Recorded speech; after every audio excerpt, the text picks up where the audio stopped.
Hello, જય શ્રી કૃષ્ણ, જય માતાજી. કેમ છો બધા? મજામાં જશો? અમે પણ મજામાં છીએ. આજે હું બનાવું છું શીંગુનું લોટવાળું શાક.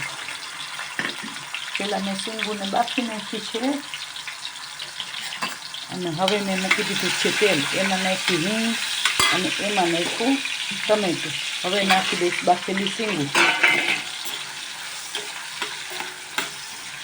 હવે એમાં નાખીશ થોડીક હળદર, થોડુંક ધાણા જીરું, થોડુંક મરચું અને મીઠું. મને મીઠું છે ને હાથેથી જ નાખવાની ટેવ છે, કેમ કે વધારે ચમચીથી વધારે પડી જાય મારાથી, એટલે. હવે શીંગુને હલાવી લેશું જરાક, મસાલા બધે થઈ જાય, તેલમાં સતરાઈ જાય એટલે નાખીશ જરાક પાણી.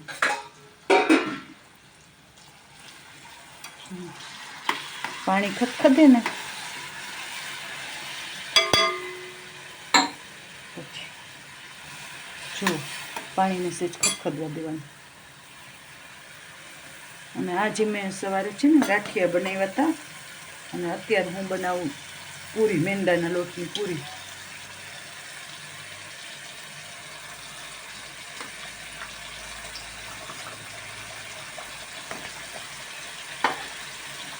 મણી તો લીધી હતી મેં, તળવાની બાકી હતી.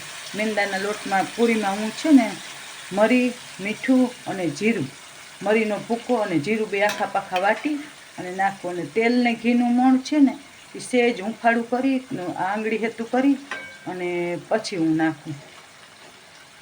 એટલે મેંદાના લોટની પૂરી આવી રીતના હું બનાવું અને ધીમે ગેસે તળવાની, ગોલ્ડન. બસ હવે આ શીંગુના શાકમાં છે ને ચણાનો લોટ છાશમાં ડોઈ લીધો છે મેં, નાખી દઉં. જુઓ હમણાં છે ને એકદમ સરસ થઈ જશે ઘાટી. અમે તો આવી રીતના બનાવીએ, ઘણા સૂકું પણ બનાવે, પણ અમે તો આ જ રીતના બનાવીએ છીએ વર્ષોથી. જુઓ સેજ ઘાટું લાગે ને તો જરાક પાણી કે છાશ પાછા ઉપરથી નાખી દેવાના. અને આ છે મારી પૂરી તળાઈ છે, મારી પૂરી મેંદાના લોટમાં. જુઓ હમણાં હોય છે ને એટલે બતાવું.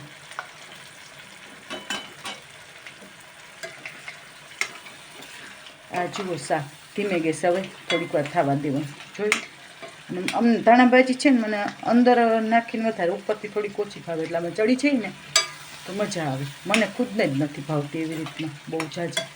જુઓ આ છે શીંગુનું શાક.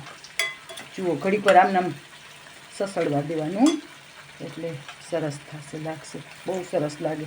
અમે તો આવી જ રીતે બનાવીએ છીએ. તમે કેવી રીતે બનાવો એ કહેજો. અને આ મારી પૂરી જરાક તળાઈ છે ને પછી હું તમને બતાવું. અને મહેનત બહુ કરું છું યાર, થોડુંક લાઈક શેર ને સબસ્ક્રાઈબ તો કરો, થોડીક તો સમજી જાઓ મારા વાલા. પૂરી તળું છું, જરાક ગોલ્ડન બ્રાઉન થઈ જાય ને એટલે હું ડીશમાં કાઢી અને તમને બતાવું કે કેવી થઈ. સવારે ગાંઠિયા બનાવ્યા હતા, અત્યારે પૂરી બનાવી.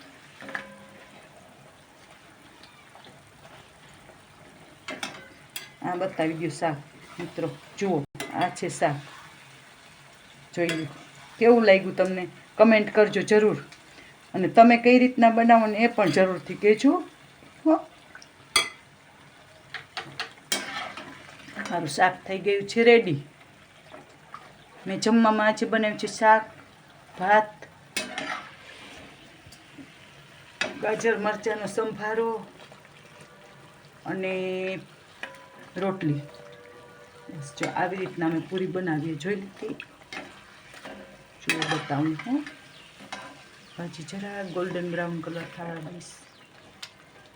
ગુલાબી કલર, આછો ગુલાબી કલર થઈ જાય ને તો ખાવામાં મસ્ત લાગે. અને હંમેશા આ વસ્તુ બધી છે ને ધીમે ગેસે જ તળવાની હોય એટલે સરસ લાગે. વાર લાગે થોડીક પણ બહુ મસ્ત લાગે ખાવામાં.